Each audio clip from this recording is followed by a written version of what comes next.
భక్తివన్న ప్రేక్షకులకి శుభోదయం. 4/2/2024 స్వస్తి శ్రీ చాంద్రమాన శోభకృత నామ సంవత్సరం, ఉత్తరాయణం, హేమంత ఋతువు, పుష్యమాసం, కృష్ణపక్ష నవమి, ఆదివారం. నవమి మధ్యాహ్నం 12:49. అలాగే అనురాధానికి తెల్లవారుదిన 3:39, వర్జం తెల్లవారుదిన 7:05 నుండి 8:44 వరకు, దుర్ముహూర్తం సాయంత్రం 4:42 నుండి 5:07 వరకు, సూర్యోదయం 6:36, సూర్యాస్తమయం 5:53, అమృత గడియలు సాయంత్రం 4:57 నుండి 6:36 వరకు, రాహుకాలం సాయంత్రం 4:30 నుండి 6 వరకు కూడా రాహుకాలం.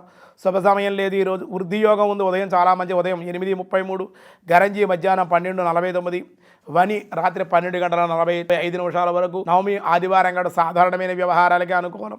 మేష, వృషభ, మిథున రాశి వారి, కర్కాటక రాశి వారికి మిశ్రమంగా ఉంది ఈరోజు. అలాగే సింహ, కన్య, తుల, వృశ్చిక రాశి వారికి మనకు అత్యంత అనుకూలంగా ఉంది. ధనస్సు, మకర, కుంభరాశి వారి, మీనరాశి వారికి కూడా సామాన్యంగానే ఉందని చెప్పడం జరుగుతోంది. 15వ అధ్యాయంలో కృష్ణ పరమాత్మ ఏం చెప్తున్నారో చూద్దాం.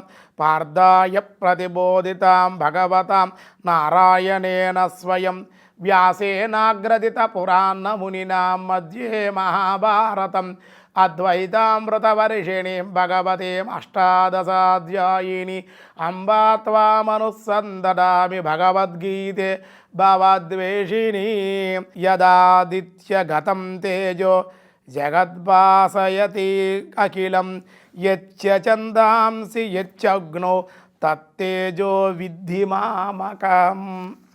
అంతేకాదయ్యా, సమస్త జగత్తును ప్రకాశింపజేయ సూర్యుని తేజస్సును, అటులనే చంద్రుని యొక్క తేజస్సును, అగ్ని తేజస్సు, నా తేజస్సు ఏరుంగు.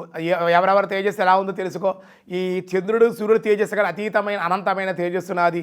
ఆ విషయాన్ని గుర్తించు. గ్రామ విశ్యాచ భూతాని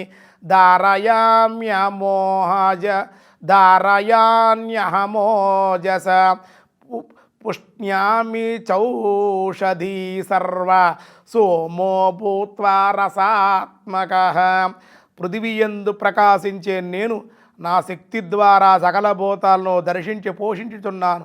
రసస్వరూపుడైన అనగా అమృతమయుడైన చంద్రుడే ఓషధులు అనగా వనస్పతులన్నింటినీ కూడా పుష్టిని నేనే చేకూర్చుచున్నానన్న విషయాన్ని తెలుసుకోవాలి ముందుగా అని చెప్పారు.